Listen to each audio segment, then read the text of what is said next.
First, I want to say I'm enjoying watching Esther Abraham demonstrate their stability while the boat is having quite a dance. So it's a nice metaphor to witness. Yeah. I wanted to chew on a few things that you had said recently and also in the past. Most recently, just last session, you said, Esther, jokingly, she wandered into a New Age shop and thought Om meant run away. She didn't think it meant run away. She just thought she should. But she wasn't in a low vibration. It was just new and unknown to her. So, But like our friend before who was talking about it touching something, those people who were there in their higher, freer vibration, contrastingly activated within Esther beliefs and attitudes that evoked fear within her. but she was reaching for those in her life in some aspect? Well, she was living happily ever after on what she thought was her path. That just did not feel like her path. If she had known where she was headed, she would have made sure she didn't get here because of the beliefs that surrounded her. In other words, this is a perfect conversation to have on the heels of the conversation we just had, isn't it? This alternate reality that Esther is living that feels so familiar and like nothing else would possibly do was at one time a very distant stranger. When Esther first meditated and began receiving us, if we had said to her that someday you will be doing what she is now doing, she would have made certain that that did not happen from that vantage point. There's a few things that I guess are stirring in me. One of them then is you also talked about words have an energy. And there's times where I feel like I talk with people and their words and their energy don't match up from my perspective. It happens almost to everyone. Esther teases the music doesn't match the lyrics. And we use the expression, it's vibrationally inaccurate. Sometimes people use words to compensate for how they feel. And sometimes they use words to try to affect what others feel when they hear the words. But it always, from a tuned in, tapped in, turned on standpoint, is inauthentic. So am I, in that situation, am I being more authentic to myself by feeling that difference in their vibration? Yes. And are they being authentic to themselves by using words that they hope maybe will match a vibration that they don't yet feel? Well, let's go back to what we were saying earlier. Everyone's just doing the best they can do from wherever they are. And so rather than try to sort it out in this way, instead imagine having awakened and you're in alignment and you're feeling great, and now you're having a conversation with someone and you can feel that they don't really mean what they're saying, that they're not sure-footed in it, but you're having a step 5 moment, and so you have one intention and one intention only, and that is to inspire their connection so that their words and their music do match. And what if I don't feel like doing that? If you don't feel like doing that, then you are a perfect match to them and you belong together. You've attracted each other from that basis of tuning rather than from this basis of tuning. And we want to hear the next question that you got, but here's something really worth thinking about. Anytime anyone comes into your experience, it's because the law of attraction has matched you up. And the law of attraction is matching you up for this variety of reasons. You might be flying high and they might be too, and that's why you matched up. You might have a strong answer to a strong question, and you might be the answer and they might be the question, and that's why you matched up. You might be focused upon the opposite of what you really want, and they might be focused upon the opposite of what they really want, and that's why you matched up. In other words, there are a lot of versions of this alternate reality, aren't there? And maybe I'm confusing some of the aspect then, but I feel like I've done personal coaching and I've trained coaches, and one of the things that I saw very often when someone first starts to learn about how to coach is they want to coach everyone. They meet somebody in an elevator, and in those 10 seconds, they want to change their life. And as you go through it, you realize, unless someone is asking, a question. Yeah. There's no sense in answering a question. This whole seminar has been pointed toward the answer to that. Your intention is to come into alignment rather than affect outcomes. And I guess that's where I'm trying to get some so many people that are clarity. coaching, in other words, just even the word coach implies, I'm going to help you change. I'm going to help you change something. We're not implying that it's a bad word, but in using the word, if you can just remember that you're coaching them into alignment, not into behavior change. To want to coach behavior change, we know this isn't your thing, but for a lot of people it is, like religions usually. To coach behavior change is to try to don the status or the place of their inner being. So I know what you want, and I'm going to coach you into alignment with the thing that is right. Where coaching someone into alignment with who they really are is coaching them into their reason for being, coaching them into the intentions that they held while they were born, coaching them into their evolutionary experience. Ooh, what a difference that is. And yet I feel like sometimes if I get on an elevator here on the boat where there's 3,000 people or something, some people you get on and you play with immediately. You have a good time for the 2 or 3 floors you're together and off they go. And there's other people that I can feel we don't have anything to share with each other. And for me, that's discernment. That's the same skill I use for picking an apple in the supermarket. Yeah. A brown spotted apple is not an apple I'm going to choose today. If I was in a lifeboat for 30 days and it floated by, I'd grab it and hungrily eat it down. Yeah. So just don't be a desperate coach. Right. But that's where I'm trying to now feel the distinction between you saying, raise your vibration, you attract everyone and you'll play happily with everyone that plays with you. And yet I feel comfortable with where I am and how I control my vibration. And I feel like there's some people that they're not the apple I want to pick at that There's something deeper in your question even than what you're articulating. And that is, how do you choose the people to which you want to apply your coaching skills? It's not even about coaching. I'm not really talking about that. I use that as an analogy. It's just somebody that I want to interact with, talk to. We were applying the idea of coaching to the idea of communicating, uplifting. In other words, you're a born teacher.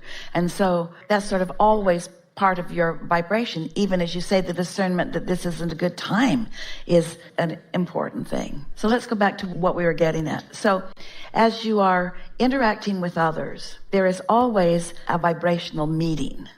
And the law of attraction is underway all the time. Now, it might seem like it's just a random meeting on an elevator, but it never is. There's always vibrational understanding from the broader perspective point of view. Every rendezvous has that deeper meaning. And so we liked your words. You want to be in touch with who you are so that you are discerning what to offer in any moment in time. Yes? We'll hear more of your questions because there's something here that's going to be really fun when we find it together. Yes? I think what comes up for me and my wife is then we start to question. It's easy to put ourselves in the negative position if we bump into somebody who's not vibrating very high, not happy, not offering us something, because then we start to think, so where am I at now that I brought this into my life? And I tend to want to say, maybe they needed me to be where I am, and that's why someone that I don't want to play with bumped into me. Well, that is always the attitude that we would have about every rendezvous, is that, first of all, nothing is ever going wrong, and it is always working out for me. And since I am a teacher, and it is working out for me, then it is working out for them as well. This is where learning behaviors doesn't leave you in as effective a place as being intuitive to a situation. And being intuitive to a situation is all about that practiced alignment, and sort of where we started this gathering a few days ago, the personal acknowledgement of what influence I'm under. And so as more and more you acknowledge that you are under the influence of source, or at least you know the difference between when you are and you aren't, so that you're not robotically or in a methodology going through the motions of something. Instead, you allow most of your actions to be inspired actions. And then what that leads to is more of an understanding of every rendezvous. Esther had a recent experience of something that she knew that she had an off vibration when she moved forward. And then we're not wanting to get too involved in the details of this, so let us find a way of describing this, because it was a very meaningful experience for Esther. So she knew she was off, and she took action anyway, because the situation was immediate, and she can always take a path of least resistance. So what we're getting at, and we think it's what you're reaching for too, is if I think I'm taking the path of least resistance, and then I think I'm taking the path of least resistance, and then I think I'm taking the path of least resistance, am I on a path that's going to lead to no resistance? Contemplate that. Well, seems logical. The path of least resistance should lead to no resistance. But it also seems logical that if I've got resistance and I'm taking action from knowing I've got resistance, that shouldn't it get bigger? This is sort of where your confusion is happening, you and Esther too. Because if you don't decide that you're going to first make very sure that you're under the influence of source before you follow any impulse, then your impulses could lead you further and further from what you really want, because law of attraction is going to give you what you are actively vibrating. Did we answer that in a way that you could hear it? It's deep. I did, and I yet feel like my question is going slightly different. All right, let's hear it. We have plenty of time, and you're right on something. I'll state it from my perspective, what I think is how I live. Before you go further, we want to say to you, you are a really good coach.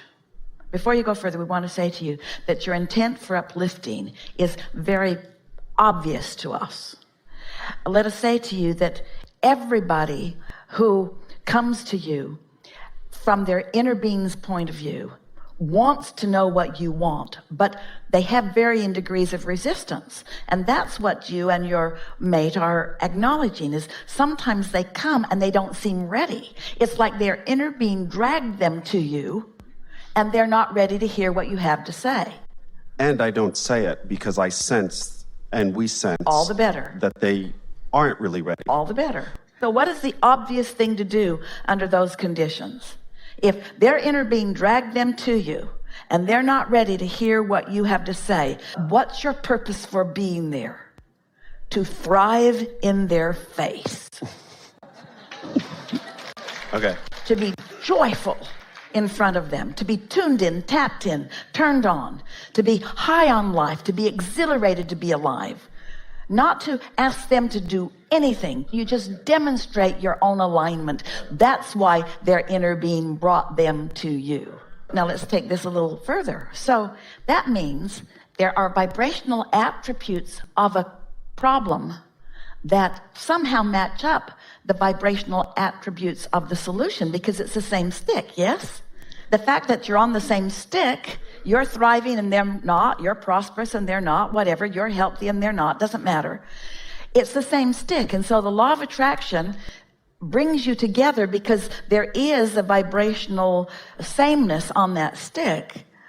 The question is, which end of the stick is going to dominate?